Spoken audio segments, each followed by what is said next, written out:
nos encontramos con Clarisa Hernández. Ella es historiadora y también es maestra en la Escuela de Conservación y Restauración de Occidente. Clarisa, gracias por estar con nosotros. Ay, gracias por invitarme, es un gusto estar aquí. Muchas gracias.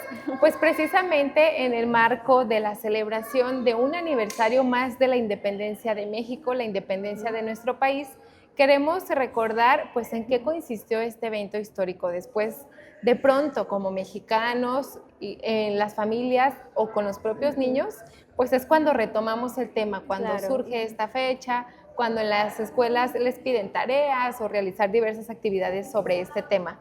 Pero ¿cuánto realmente sabemos y qué conciencia tenemos como mexicanos de lo que pasó antes, de la historia, de también esas figuras importantes que nos permiten estar viviendo en el país en el que hoy estamos viviendo?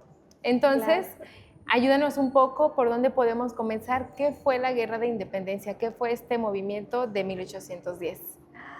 Ay, no, pues fue un movimiento bastante complejo, o sea, muy, muy complejo y bastante largo. O sea, de 1810 a 1821 y pasaron muchísimas cosas. Y claro, dio como resultado la independencia de México, pero no empezó como un movimiento independentista propiamente, ¿no?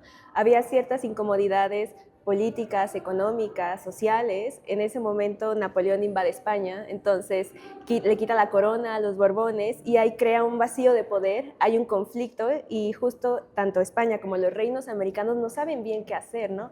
Aparte hay mucho descontento, hay hambre, la corona toma muchísimo del dinero, limita mucho la producción, hay mucho conflicto, entonces con este vacío de poder, pues hay una crisis. ¿Qué vamos a hacer si no hay rey, no? ¿Dónde recae la soberanía si no es en el pueblo? O sea, ¿qué sucede? Entonces empieza a haber una serie de propuestas, ¿no? Una tiene que ver un poco con las Cortes de Cádiz para crear una constitución y que se vuelva una monarquía constitucional, pero otra también es el levantamiento y lo vemos mucho en la figura a la que nos enseñan todos, el padre de la independencia, ¿no? O sea, sí. Miguel Hidalgo, en esta historia un poco romantizada de que toca las campanas y el pueblo se levanta y vamos todos a luchar contra el mal gobierno.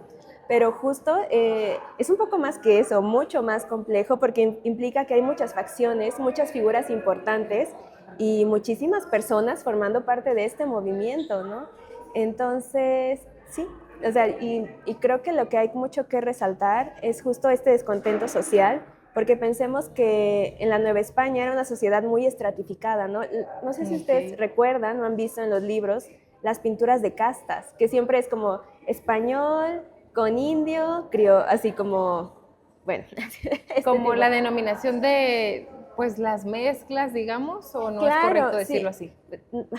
Así se mencionaba en su momento, ¿no? Cómo eran las mezclas de si un español se unía con una persona indígena, negra, criolla, o sea, justo hay muchas maneras de denominar y era una sociedad donde nacías, pues afectaba mucho tus oportunidades en la vida de alguna manera y una de las cosas que viene a romper este proceso de independencia es eso, justamente. Entonces es súper interesante. Y es un antes y un después de las desigualdades que había en ese momento en nuestro país. ¿O cómo definirías pues este movimiento de independencia? Pues las desigualdades fueron un motor muy importante, pero justo como que conforme va transformándose el contexto histórico surgen nuevas desigualdades, ¿no? Y nuevos problemas y nuevos procesos. O sea, pienso como que ya no son siervos del rey, ahora hay una figura de ciudadanos, pero no todos eran ciudadanos, ¿no? Las mujeres no eran ciudadanas, por ejemplo, no tenían derecho a tener su propiedad, su casa. Los indios tampoco tenían las mismas como privilegios, beneficios, no, como ahora todo el mundo somos ciudadanos, ¿no? Ciudadanos, ciudadanas, tenemos los mismos derechos en la legislación, pero justo en ese momento era un país en construcción, ¿no? Y había casi ciudadanos de primera y ciudadanos de segunda, entonces, o sea, fue como un proceso muy largo, ¿no? Yo creo que a la fecha lo seguimos viviendo y aunque en el papel sí está, luego en la realidad es un poco confuso y un poco complejo lo que está sucediendo. Y mencionabas a Miguel Hidalgo, que es pues, claro, el que identificamos, ¿verdad? Independencia claro. de México y luego se nos viene la figura de él. Pero también de estos derechos limitados de los que hablas para las mujeres, ¿cuántas mujeres hubo también que formaron parte de la historia y no se sabe o no han sido tan nombradas? Además de Josefa Ortiz de Domínguez, la corregidora, pues hay más mujeres seguramente que hicieron algo. Qué buenísima pregunta, porque justo desde la historia tenemos que pensar que la historia siempre ha sido como escrita y construida por hombres, por una visión masculina hasta no hace mucho tiempo, ¿no? Entonces estas preguntas de qué pasa con las mujeres, pues son preguntas que apenas nos estamos formulando y que apenas estamos investigando. O sea, yo no podría darte nombres en este momento porque justo muchas de las mujeres, como bien lo decías, Josefa Ortiz de Domínguez o Leona Vicario, nos las han presentado como mujeres excepcionales, ¿no? Como que trabajaron aisladas, trabajaron con un grupo de hombres y ellas, por ciertas características particulares, participaron, ¿no? Pero dejan de fuera a todos quienes estuvieron directamente en la lucha armada, quienes alimentaron, cuidaron, protegieron, enviaron mensajes, o sea, todas esas historias aún están por escribirse y descubrirse, ¿no?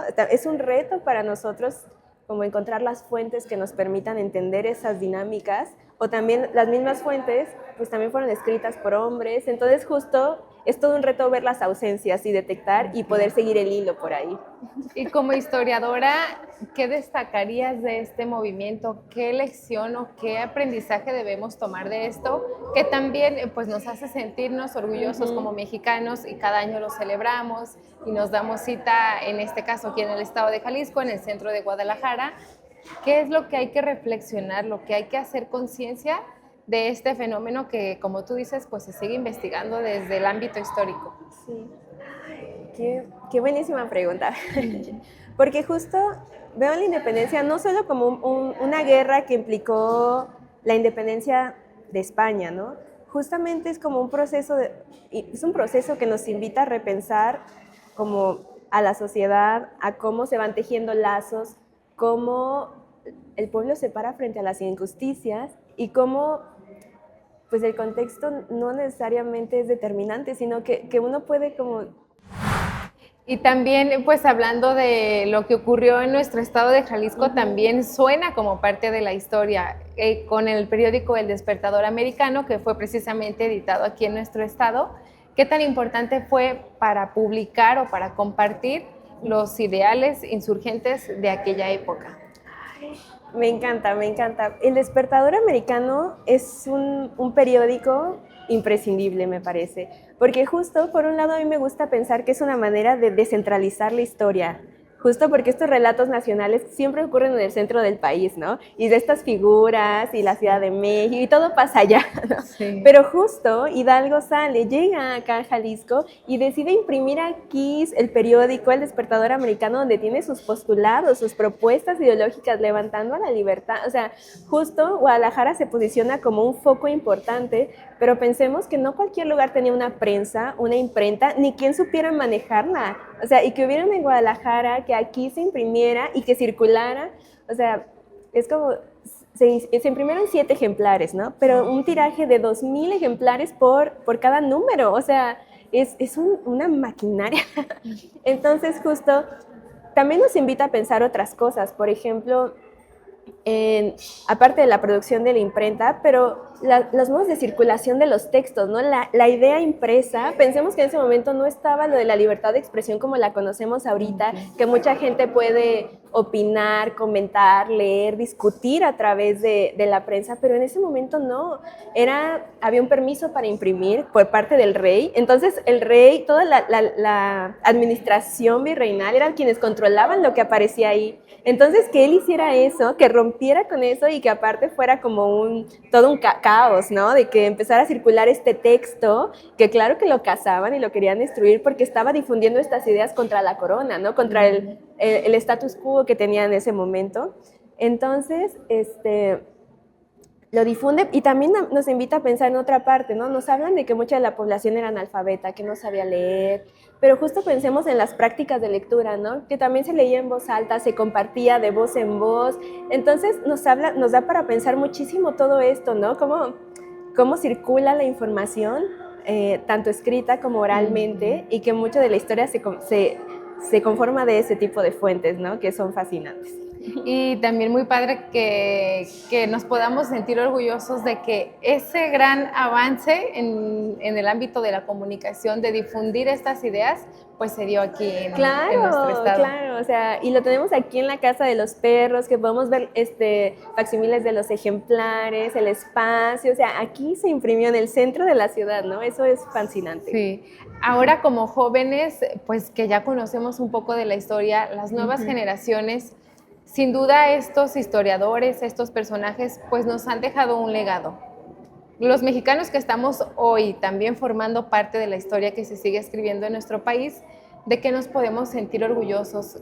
¿Qué podemos reflexionar ahora este 16 de septiembre?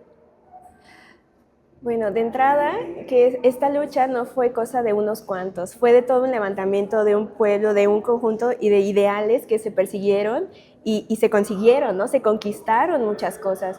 Y pensar que justo las libertades no son cosas estáticas, son cosas que hay que estar conquistando todos los días, ¿no? Y creo que eso nos deja mucho repensar estas fechas y ver que las celebramos, pero a la vez no hay que olvidar que la fuerza que tiene el pueblo cuando se une y la fuerza que tienen los propios mexicanos y mexicanas, ¿no? Y que justo está demandando que contemos todas esas historias, ¿no? Que repensemos estas fechas que hicieron mujeres, indígenas, niños, niñas. Fue algo que tocó la vida de todas las personas, ¿no? Sí. Entonces, creo que eso nos deja pensando. Y que incluso pues esos ideales o cierta motivación pues también la podemos sacar hoy en día, ¿no? ¿Qué tan distintos somos el México de hoy a ese México de 1810? ¿Qué piensas de esto? ¿Qué diferencias tenemos? Bueno, en el papel tenemos muchos más derechos, obviamente. Hemos buscado y conseguido poco a poco una sociedad mucho más equitativa. Hay pluralidad de voces, de personajes. Ahora, claro que volteamos a ver otras realidades, pero a la vez creo que de fondo nos habla de un país unido, nos habla de la fortaleza, pero a la vez de todos los retos. O sea, la verdad, desde la parte política, social, económica, los retos están ahí siempre. Sí. Entonces, que no sé, que la sociedad cambia, pero justo estas fechas nos dan como un norte, ¿no? Nos invitan a acordarnos, a repensar y a no olvidar, ¿no? De dónde nace lo que somos ahora, ¿no? Como mexicanas y mexicanos. Sí, actualmente siguen ocurriendo pues diversos eventos políticos, sociales también.